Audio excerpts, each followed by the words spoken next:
نحمده ونصلي علی رسولہ الکریم۔ صدر محترم، مہمان خصوصی، اساتذہ کرام، میرے درسی ساتھیوں، السلام علیکم ورحمۃ اللہ وبرکاتہ۔ حضرات گرامی، جیسا کہ آپ سبھی کو معلوم ہے کہ ہم سب آج یہاں یوم جمہوریہ منانے کے لیے جمع ہوئے ہیں۔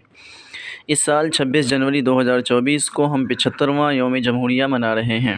میں اس موقع پر کچھ باتیں عرض کرنا چاہتا ہوں۔ سامعین کرام، یوم جمہوریہ ہم 1950 سے بڑے دھوم دھام سے منا رہے ہیں، لیکن کیا ہمیں اس کی کچھ تاریخ معلوم ہے؟ چلیے آج ہم اس کی کچھ تاریخ جانتے ہیں۔ ملک ہندوستان کو انگریزوں سے آزاد کرانے میں تمام مذاہب کے لوگوں کے ساتھ ساتھ ہمارے علماء کرام نے بھی بہت قربانیاں پیش کی ہیں۔ کئی سالوں کی قربانیوں کے بعد 15 اگست 1947 کو ہمارا ملک آزاد ہوا، لیکن آزاد ملک ہونے کے باوجود ابھی بھی ملک میں انگریزوں کا ہی قانون لاگو تھا۔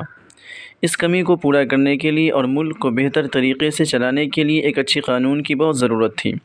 اس لیے بہت سے لوگوں کی قیادت میں اور ڈاکٹر بھیم راؤ امبیڈکر کی صدارت میں دستور سازی کے لیے ایک کمیٹی بنائی گئی۔ پورے 2 سال 11 مہینے 18 دن میں ملک کا قانون بن کر تیار ہوا اور اسے 26 جنوری 1950 کو ہمارے اوپر نافذ کیا گیا۔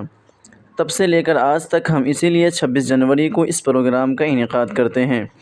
جس طرح ہمارے اکابرین نے اپنی جانوں کی قربانی دے کر ملک کو آزاد کرایا، ہمیں بھی اس بات کو یاد رکھنا چاہیے کہ ملک کو ترقی کی راہ پر چلنے کے لیے ملک کے قانون کی عزت کریں اور دل سے بھارت کے قانون پر عمل کریں۔ میں اس شعر کے ساتھ اپنی تقریر ختم کرنا چاہتا ہوں کہ غلط الزام ہے ہم پر، وفاداری نہیں کرتے، محبت بانٹتے ہیں ہم، اداکاری نہیں کرتے۔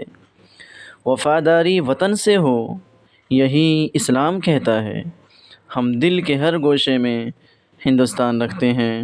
السلام علیکم ورحمۃ اللہ وبرکاتہ۔